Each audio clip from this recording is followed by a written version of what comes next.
ตอนเช้าของวันที่28พฤศจิกายน2025ผ่านมานี้เมืองปักสันได้จัดพิธีวางกระตาดอกไม้อยู่อนุสรณ์สถานของประธานไก่สนพรหมวิหารผู้นำพิเศษกลบหักของปวงชนลาวทางชาติเพื่อแสดงความกตัญญูรู้บุญคุณอย่างล้นเหลือตัวผลงานอันยิ่งใหญ่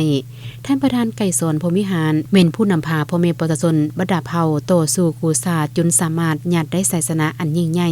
มีพื้นแผ่นดินอันครบถ้วนมีอธิปไตยและมีความสงบสุขมาถึงเท่าทุกวันนี้หลังจากนั้นได้ปาฐกถาวันสถาปนาสาธารณรัฐประชาธิปไตยประชาชนลาวครบรอบ50ปีที่2ธันวาคมปี1975 2ธันวาคม2025และวันเกิดประธานไก่สนพรหมวิหารครบรอบ105ปีที่13ธันวาคมปี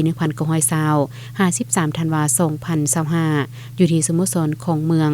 โดยการเข้าร่วมขึ้นปาฐกถาโดยท่านเสงอรุณเสงอภรณ์กรรมการพรรคแขวงเลขาคณะบริหารงานพรรคเมืองและท่านสุภาลักษณ์ไสสนาสี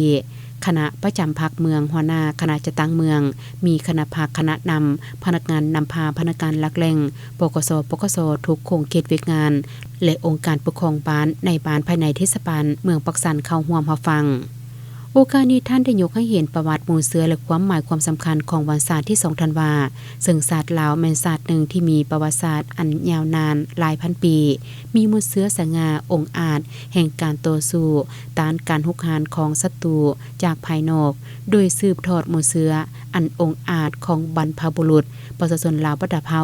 ภายใต้การนำพาของพรรคประชาชนปฏิวัติลาวได้สามัคคีกันต่อสู้อย่างพิละทานต้านการหุกหานและการครอบครองของจักรพรรดิลามังคึนแบบเก่าและใหม่สามารถปลดปล่อยประเทศชาติอย่างมีไสสร้างตั้งสาธารณรัฐประชาธิปไตยประชาชนลาวขึ้นอย่างสง่าผ่าเผยในวันที่2ธันวาคมปี1975พร้อมนี้ท่านสุภาลักษณ์ไสสนาสียังใดเล่าคืนชีวิตและการเคลื่อนไหวปฏิวัติของประธานไก่สนพรหมวิหารตั้งแต่เยาว์วัยจนกลายเป็นการนำสูงสุดของพรรครัฐที่เก่งกาจเด็ดเดี่ยวเหนียวแน่นสลาดซ่องใสมีแบบแผนการดำรงชีวิตและแบบแผนวิธีเฮ็ดเวียกที่ดีและเป็นแบบอย่างนำพาต้องห่วมความสามัคคีทุกปวงชนลาวบรรดาเผ่า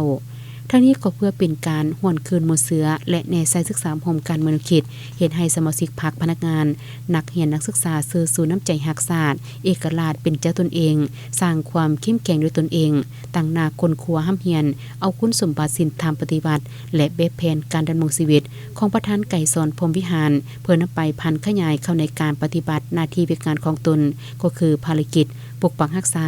และสร้างสรรค์พัฒนาประเทศชาติให้เข้มแข็งประชาชนทั้งมีผาสุขสังคมมีความยุติธรรมและศรีวิไล